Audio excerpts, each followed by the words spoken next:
What's up, y'all? Welcome back to the next segment of For the Love of the Game podcast. I'm Tim. Thank y'all for tuning in. As always, I'm on the road today, as you can see, but just had some thoughts about the NBA in-season tournament that I wanted to discuss. Now, I think it was a great idea. Obviously, it was a big success, but I'm not gonna lie. In the beginning, I was one of those who didn't really understand it, didn't believe in it at first, didn't understand what the purpose would be, right? But once the season started, the games got closer. They introduced the painted courts, which is pretty polarizing. Either you loved them or you didn't. I loved them. A lot of people didn't like the bright red courts, but I loved it overall. It made the game feel different. The home teams had new jerseys. I wish the road teams would have new jerseys too, but I'm pretty sure there was some science behind that I didn't understand. But whatever, I would have liked to see that. But it made the games appear and feel different, right? Now, then I started thinking, like, wait a minute. Adam Silver and the NBA, they've done a great job with this, right? If you think back to the play-in tournament, it was the same thing. They introduced it. There was just a lot of confusion, a lot of uproar. For what? Why are you messing with the game? Why are you changing the game? But when you think about it, again, it was another perfect situation, because at the end of the season, I would hate at the end of the season when things would just slow down, teams would sit their stars down, and pretty much just wait for the playoffs. I wouldn't say the games would be boring. I would just say that the best product wasn't out on the floor. So you go through a couple months there where you're not really watching the games, if watching them at all. Right? So enter the play-in tournament. So now, where before the top 8 get in, now 7, 8, 9, and 10, you have to play to get into the playoffs officially. So now, at the end of the year, number one, you got those teams in the 9th and the 10th positions. Wait a minute, we have an opportunity to get into the playoffs still. So automatically increase competition. And now those top teams, they can't just get away with sitting their stars and, letting some games go because they already secured their position. No, your position's not secured any longer. You have to continue to play competitive basketball. And that's what I loved about it, because now it's like another tier of entertainment for us before the actual playoffs begin. So you still get competitive basketball.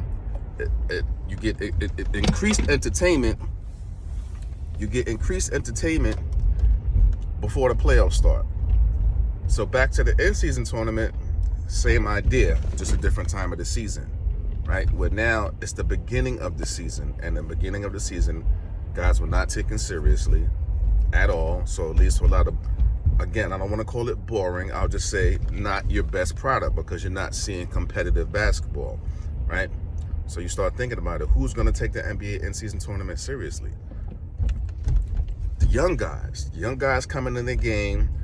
This is the new iteration of the NBA for them. Of course, the older generation, LeBron James and all these guys, LeBron James is taking it seriously from a business aspect because he wants a team in Vegas. So, of course, he's been championing the in-season tournament because he wants to win and try to position himself to get a team eventually. But the young guys, this is an opportunity for them to make a name for themselves, right? And also, it's going to force the other teams that don't take it seriously and don't want to play, it's going to force them to play, because you're not going to go out there and get embarrassed by some young team and get knocked out the tournament, because then you're gonna be exposed. Wait, they're not playing hard. They're not playing competitive basketball. Nobody wants to get embarrassed. That's a fact. So it's going to force the more veteran teams that don't want to play, it's going to force them to play.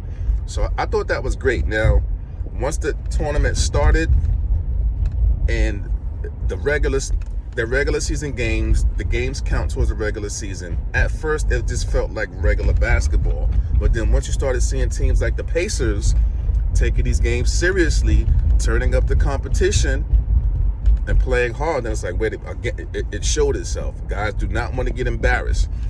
Then I thought about it further. I said, once the games, I think the quarterfinals, I think it's the quarterfinals, the semis, and then the finals. Once they move to Vegas, everybody, who's not going to want to go to Vegas on the NBA's dime? Like, come on. Guys are going to want to go to Vegas. You make some extra money. And yeah, maybe the veteran guys, the money doesn't mean anything to them. But the younger guys who, you know, are on minimum contracts, that extra $500,000, that can change their lives. That can change their families' lives. And there's a lot more guys making less money than the guys making the big money, like LeBron and so forth. So there's that aspect. So it just started to come together. And then even for teams like the Lakers who won the NBA in-season tournament, it's an opportunity for you to sharpen yourself.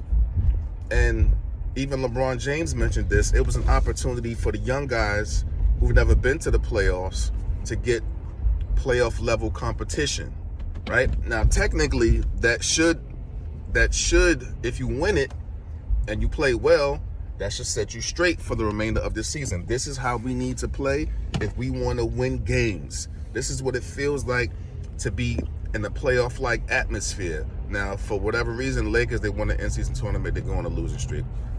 That's another story for another day. But thinking about the NBA in-season tournament from a business perspective, now you have a product that can be competitive during the football season.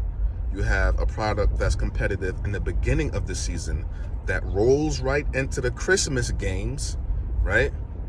Into the New Year, into the All-Star game, the All-Star weekend, right? Into that last stretch where you got to roll in to make sure you're positioned well for the play-in tournament to get into the playoffs, or to make sure you're positioned to be in the playoffs in the first place. So you pretty much essentially are getting a full year of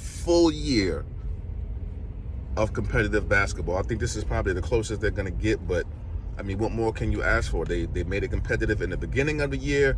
They made it more competitive at the end of the year. We got Christmas games. We got the All-Star game in the middle. So if you're a basketball fan, you have to love the NBA in-season tournament, the play-in tournament. So Adam Silver and the NBA, kudos to them. Great job with being creative and adding some elements to the game to increase the competition. You know, you're not messing with the integrity of the game. The game is still great. It's enhanced. You know, it's a new era. The players are better. It's a lot of young players coming up now. So NBA in-season tournament, big success. I love it. Can't wait till next year. I know they're going to make some changes to make it a little bit better. There was, you know, the games being decided by point differentials and all that. I know they're going to make some tweaks to make it better. But NBA in-season tournament, great success. What y'all think, man? Thank y'all for tuning in as always. I'll see you on the next one. For the love of the game.